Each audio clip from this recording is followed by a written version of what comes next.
Good morning class. अब तक हमने आपकी पाठ्य पुस्तक के 4 पार्ट जो है हम पढ़ चुके हैं और आज हम एक नया इंटरेस्टिंग जो आपका चैप्टर है, पार्ट है, जो कि अक्षरों के बारे में है, उसके बारे में पढ़ेंगे। अक्षर सुनकर आपके दिमाग में तरह तरह के अल्फ़ाबेट, हिंदी के अलग अलग तरह के वर्ण या अक्षर आपके दिमाग में आते होंगे और आपके दिमाग में आता होगा कि ये कैसे बने, कैसे हमने इसको मतलब भाषा को बनाया और इसका हमारे जीवन में क्या महत्व है, क्यों ये हमारे किस तरह से मनुष्य ने जो है भाषा को विकसित किया। तो इस पाठ में जो है बताया गया है कि किस तरह से मानव ने जो है अक्षरों का निर्माण किया, उनको बनाया, फिर किस तरह से भाषा विकसित हुई, कैसे हमारा इतिहास जो है इन अक्षरों की वजह से जो है बन पाया और जो है आने वाली पीढ़ी को किस तरह से उसका लाभ मिला। वो सब कुछ जो इंटरेस्टिंग बातें हैं, जो रुचिकर बातें हैं, वो हम इस पाठ में पढ़ेंगे। इस पाठ को जो है गुणाकर मुले जी ने लिखा है और उन्होंने इसको निबंध या लेख के रूप में इसको लिखा गया है। बेटा इसमें जैसे जो प्राचीन मान्यता थी, मतलब जो पुराने लोग थे, जब तक जो है इतिहास विकसित नहीं हुआ था, उन्हें कुछ जानकारी नहीं थी, तो जो पुरानी मान्यता थी, प्राचीन मान्यता मतलब जो पुराने लोग सोचते थे, तो उनका क्या मानना था कि अक्षरों की खोज जो है वो ईश्वर के द्वारा हुई है। भाई जो अक्षर है, ये भाषा है, ये किसने बनाई है? ये परमात्मा ने बनाई है, ईश्वर ने बनाई है। लेकिन आज जो है हम इस चीज़ को जान चुके हैं कि अक्षरों को जो बनाया है वो मानव ने बनाया है, जो भाषा जो विकसित हुई है वो मानव के द्वारा विकसित हुई है।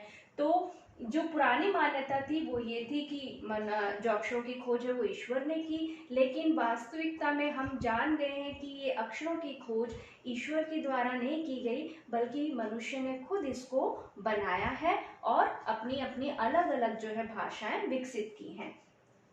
अगर हम धरती के इतिहास की बात करें कि हमारी पृथ्वी कितनी पुरानी है, ये कैसे बनी, किस तरह से मनुष्य अस्तित्व में आया, किस तरह से भाषा बनी, तो हम कह सकते हैं कि हमारी धरती लगभग 5 अरब साल पुरानी है, ठीक है, और 1 अरब में 100 करोड़ होते हैं।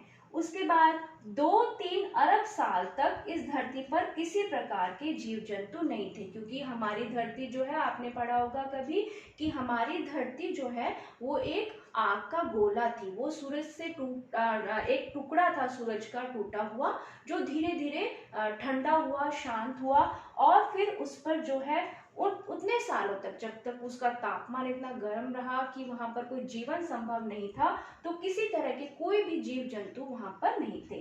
फिर करोड़ों साल तक केवल जानवर और वनस्पति ही इस धरती पर पाई जाती थी। फिर क्या हुआ कि जब धरती शांत हुई धीरे धीरे, क्योंकि वहां पर अपने पास पानी था धरती पर, तो क्या हुआ कि जानवर और वनस्पतियां यानी पेड़ पौधे, जितने भी पेड़ पौधे होते हैं हम उनको क्या कहते हैं? वनस्पतियां। तो वो वनस्पतियां ही, पेड़ पौधे और जानवर ही इस धरती पर पाए जाते थे। अब बेटा हमने पढ़ा कि धरती जो है वो आग का गोला थी और उस पे इतना उसका ज़्यादा तापमान था कि वहाँ पर जीवन संभव नहीं था, और धीरे धीरे वो शांत हुई तो उस पर जानवर और वनस्पतियां यानी पेड़ पौधे जो हैं वो पाए जाते थे। फिर मानव का विकास कैसे हुआ कि आदमी का जो अस्तित्व है, कि आदमी लगभग इस धरती पर जो है कोई 5 लाख साल पहले उसने जन्म लिया। फिर धीरे धीरे उसका विकास हुआ। पहले वो आदि मानव के रूप में था, जैसे उसे नहीं पता था, वो सभ्य नहीं था, मतलब जैसे आज हम रहते हैं, एक सोसाइटी में रहते हैं, एक समाज में रहते हैं, हमें पता है कि हमें कैसे रहना है, हमारे अपने नियम हैं, हमारे अपने कानून हैं, हमें किस तरह से कपड़े पहनने हैं, किस तरह से हमें खाना है। उस वक्त जो है उसे वो जानवरों के बराबर था, उसे कुछ पता नहीं था, वो कपड़े नहीं पहनता था, उसको खाना बनाने का पता नहीं था, वो जंगली जानवरों को मार करके खाता था, या फिर वो पेड़ पौधों से जो भी कंदमूल या जो भी फल फ्रूट उसको मिलते थे उनको खाता था, आदमी को मारता था। धीरे धीरे उसमें जो है वो सभ्य होने लगा, उसको समझ आने लगी कि किस तरह से जो है जीवन को जिया जा सकता है। तो उसने करीब 10 साल पहले जो है गांव को बसाना शुरू किया। आपने, अगर आप बड़े होंगे तो आप बड़े होकर के पढ़ोगे कि किस तरह से जो सभ्यता है, सिविलाइज्ड जो मनुष्य हुआ है, सभ्य जो मनुष्य हुआ, हम कहते हैं ना ये बड़ा सभ्य है और ये बड़ा गंवार है। गंवार है मतलब उसको कुछ नहीं आता, और सभ्य है मतलब उसको समझ है कि उसे कैसे रहना है, किस तरह से व्यवहार करना है। तो जो वो सभ्यता जो हमारी विकसित हुई है वो जो है ज़्यादातर नदियों के किनारे हुई है, क्योंकि सबसे ज़्यादा ज़रूरी हमारी आवश्यकता क्या होती है? पानी की। हम हर चीज़ के बिना रह सकते हैं लेकिन हम पानी के बिना नहीं रह सकते। तो जो सबसे बड़ी आवश्यकता हमारे जीवन की थी वो पानी थी। तो जो सभ्यताएं विकसित हुई वो नदियों के किनारे विकसित हुई, ठीक है। तो फिर धीरे धीरे वो ग्रुप बनते गए और उन्होंने परिवार बने, परिवार बनते गए। तो फिर वो जब बढ़ते गए तो फिर उन्होंने गांवों को बसाना शुरू किया, उन्होंने खेती करने लगे वो लोग, ठीक है। उन्होंने जो है पत्थरों से जो है औजार बनाने शुरू किए, औजार बनाने लगे, औजार मतलब हथियार बनाने लगे, ठीक है।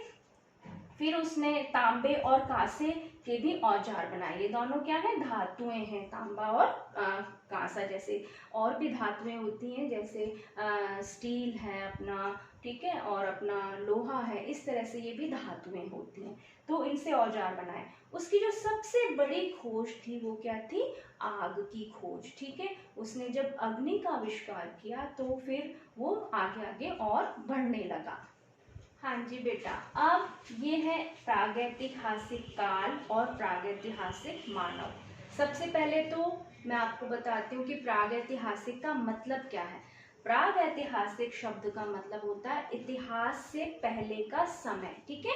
हमें जो भी लिखा हुआ, हमारी हिस्ट्री में जो कुछ भी लिखा हुआ है, ठीक है, वो जहाँ से शुरुआत हो रही है वहां से तो वो इतिहास का समय है, ठीक है।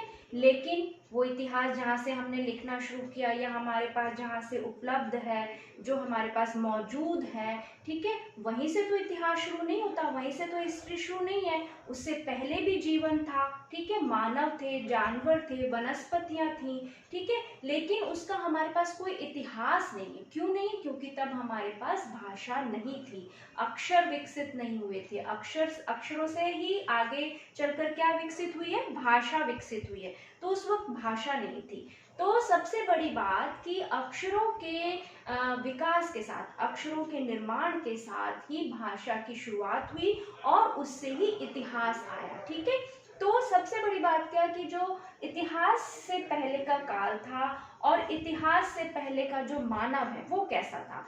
अब आप इसको कंपेयर करो अपने आप से। जब हम छोटे होते हैं, छोटे बच्चे हैं, हमने जन्म लिया, हमें कुछ नहीं आता, ना हमें बोलना आता है, ना हमें पता है कैसे खाना है, ना हमें ये पता है कैसे कपड़े पहनने हैं, ठीक है।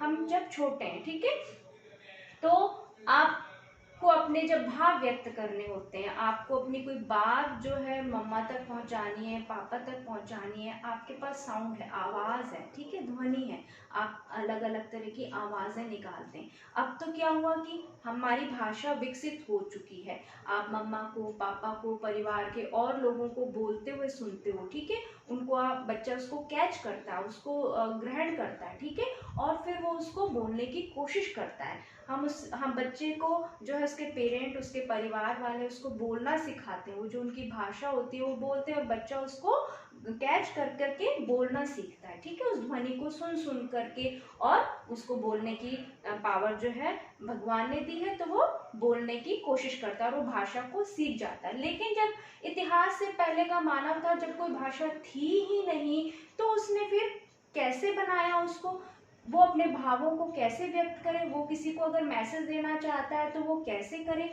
तो उसने क्या किया, सबसे पहले चित्रों के जरिए अपने भाव व्यक्त किए। पहले तो वो साउंड में करता था, ध्वनि में आवाजें निकालता था, लेकिन आवाज तो क्या है, बोली, और उसका तो कोई अस्तित्व नहीं है। वो जिस वक्त बोली जा रही है उस वक्त सामने वाले ने समझा, लेकिन उसका कोई स्थिर रूप नहीं है, उसका कोई ऐसा परमानेंट वो नहीं था कि वो स्थिर रह पाती, ठीक है। तब उसने क्या किया, उसने जो है चित्र बना बना करके जो है उसने क्या किया, जैसे पशुओं, पक्षियों, आदमियों आदि के चित्र बनाए। शिकार पर जा रहे हैं तो शिकार का चित्र, जैसे ये एक चित्र बना हुआ है, ये इसमें जो है ये मानव क्या कर रहा है, आदि मानव क्या कर रहा है कि वो शिकार पर जाने का एक उसने पिक्चर जो है उसने ड्रॉ की है।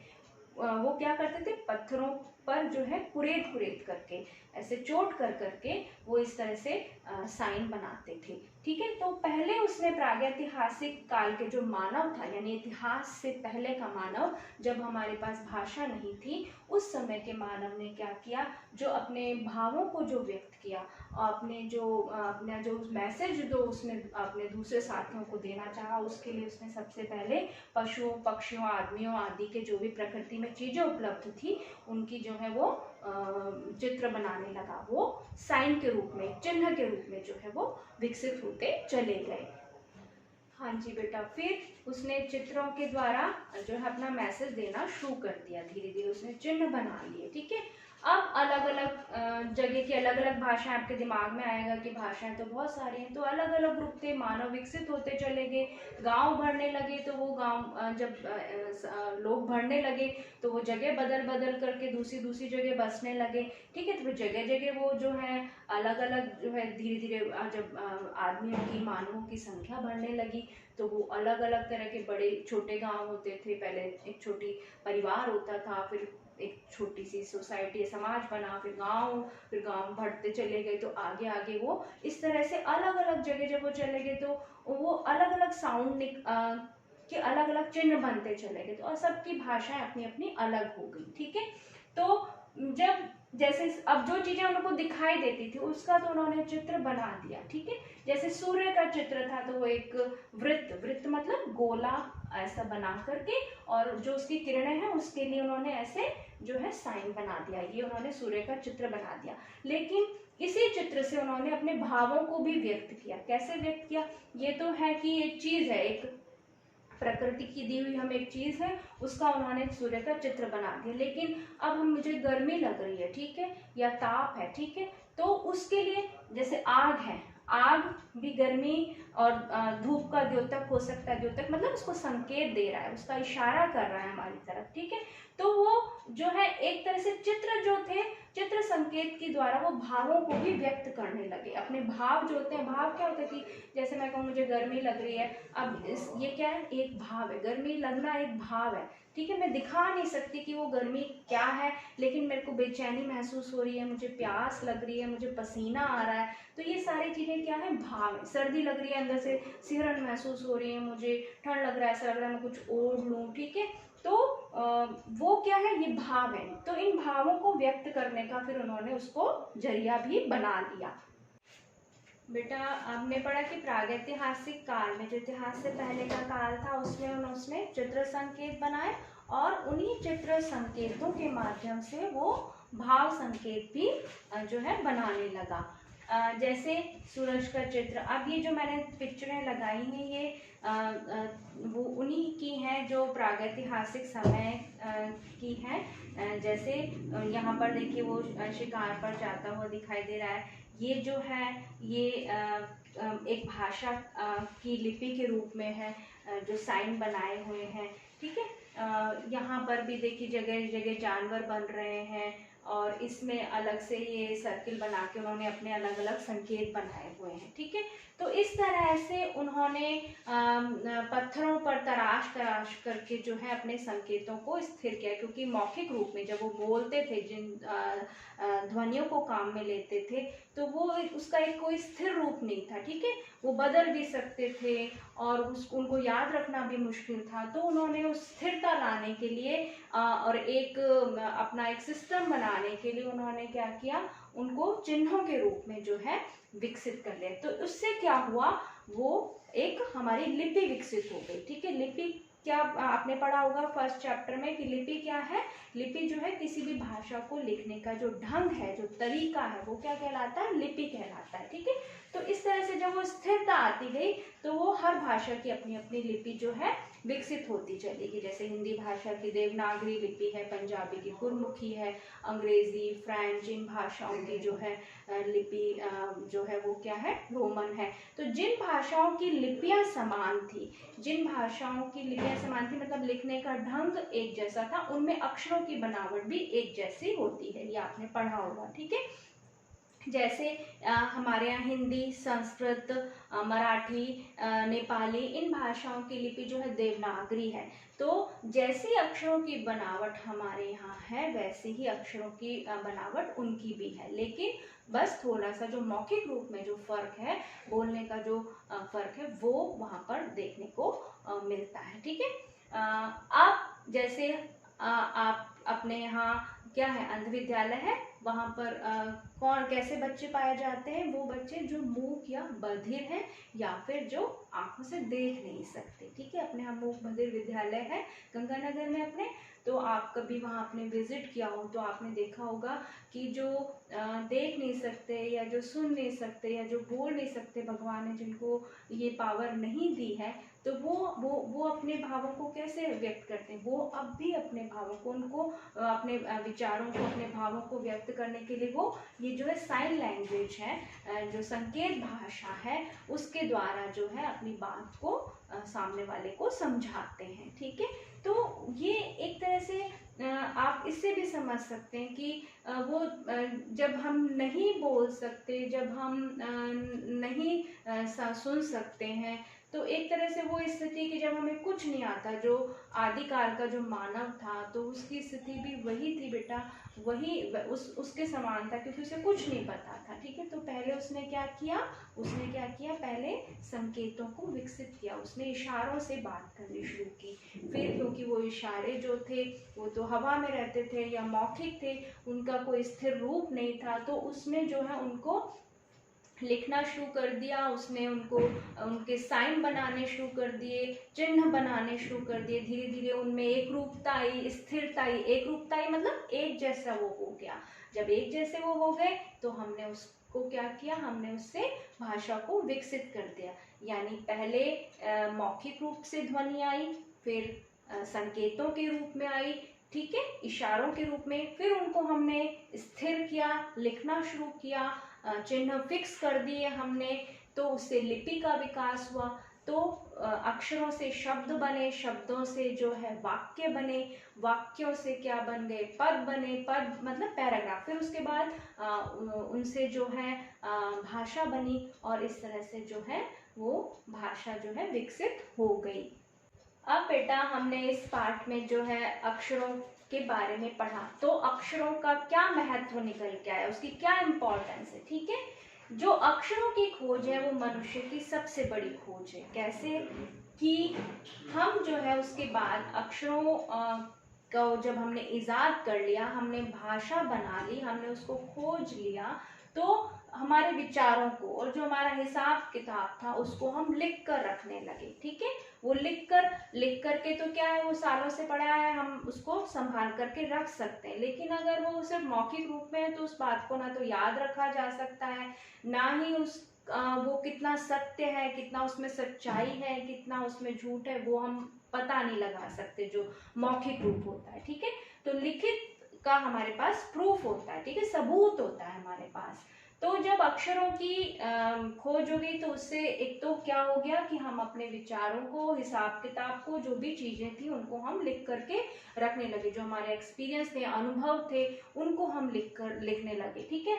फिर कहा जब से अक्षरों को लिखना शुरू किया तभी से हमारा इतिहास जो है आरंभ हुआ। नहीं तो इससे पहले का इतिहास हमें पता नहीं है, वो सब मौखिक बातें हैं, हम ऐसा अनुमान लगाते हैं कि ऐसा हुआ होगा, वो जो इतिहास से पहले का मानव है वो ऐसा करता होगा, वो सारे अनुमान हैं। ठीक है, अंदाजे हैं, उनका कोई हमारे पास ठोस सबूत मौजूद नहीं है। जो जब से जो है अक्षर या भाषा नहीं आई थी, ठीक है, जब से उनका लिखित रूप हमें मिलने लगा, तब से जो है जो हमारे वैज्ञानिक हैं उन्होंने इतिहास को जो है सहेजना शुरू किया, उनको ढूंढना शुरू किया। ठीक है। तो लिखने शुरू होने से ही दूसरी बात क्या हुई कि हमारा इतिहास आरंभ हुआ, शुरुआत हुई। ठीक है। फिर विचारों को जब लिखित रूप मिला, ठीक है, जब हम उनको लिखने लगे तो हमारी क्या होगी, लिपि विकसित हो गई। ठीक है। तरह तरह की हर भाषा की अपनी लिपि है, अपना लिखने का ढंग है। ठीक है। फिर इससे सबसे बड़ी बात क्या हुई कि आने वाली पीढ़ी के लिए ज्ञान को सुरक्षित रखने के माध्यम के रूप में जो है अक्षरों का महत्व है। ठीक है। जो अब हम जो अनुभव ले रहे हैं, ठीक है, या हमसे पहले जो हमारे बुजुर्गों के अनुभव थे, हम इतिहास पढ़ते हैं, हिस्ट्री पढ़ते हैं, तो हम उनके अनुभव पढ़ते हैं कि ऐसी स्थिति में ये ऐसा हो सकता है, ऐसा करने से ऐसा हो सकता है, या ये टाइम ऐसा था, उस वक्त ऐसा हुआ, तो हमको उसका उसका जो है हमें उसका सॉल्यूशन मिला, उस समस्या का हमें समाधान मिला, ठीक है। तो हम जो है अनुभव से सीखते हैं। कहते हैं ना कि अनुभव एक बड़ी चीज है। तो जो एक्सपीरियंस है वो एक बड़ी चीज है, और जो आने वाली पीढ़ी है उसको पता, जब वो अपना पहले का इतिहास पढ़ता है तो उसको बहुत कुछ सीखने को मिलता है, बहुत कुछ जानने को मिलता है, ठीक है। वो उसके ज्ञान को तो बढ़ाता ही है, उसके जीवन को भी आसान बनाता है। तो इस तरह से जो अक्षरों का महत्व है वो हमारे लिए बहुत ज़्यादा, मतलब एक तरह से हमारे लिए मायने रखता है वो, ठीक है। तो आज हमने पढ़ा आपका चैप्टर अक्षरों की दुनिया, अक्षरों का महत्व, ठीक है, जिसके लेखक हैं गुणाकर मुले। इस पाठ में हमने पढ़ा कि किस तरह से जो है इतिहास से पहले का समय था, और फिर किस तरह से मनुष्य जो धरती पर जीवन आया, मनुष्य ने जो है किस तरह से विकास किया, और किस तरह से भाषा अक्षर बने, और अक्षरों से विकसित होते होते, अक्षरों के विकसित होते होते जो है वो भाषा बन गई, और हमारे जीवन में जो है इन अक्षरों का क्या महत्व है, ठीक है। तो मुझे उम्मीद है कि आपको ये पाठ समझ में आ गया होगा।